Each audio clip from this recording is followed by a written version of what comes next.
It is a good thing to give thanks unto the Lord, and to sing praises unto thy name, O Most High. To shew forth thy loving kindness in the morning, and thy faithfulness every night. Upon an instrument of 10 strings, and upon the psaltery, upon the harp with the solemn sound. For thou, Lord, hast made me glad through thy word. I will triumph in the works of thy hands. O Lord, how great are thy works, and thy thoughts are very deep. A brutish man knoweth not, neither doth a fool understand this.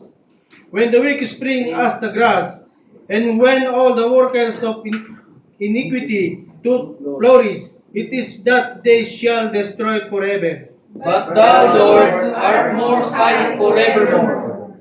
For lo, thine enemies, O Lord, lo, thine enemies shall perish, all the workers of iniquity shall scatter. But my horn shalt thou exalt like the horn of an unicorn. I shall be anointed with fresh oil. Mine eye also shall see my desire of mine enemies, and mine ears shall bear my desire of the weak that rise up against me. The righteous shall flourish like the palm tree. He shall grow like a cedar in Lebanon.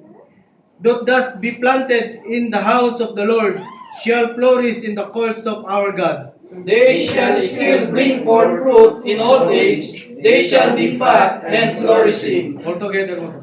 To shew that the Lord is upright, He is my rock, and there is no unrighteousness in Him. This is the word of God. Amen. Salamat po.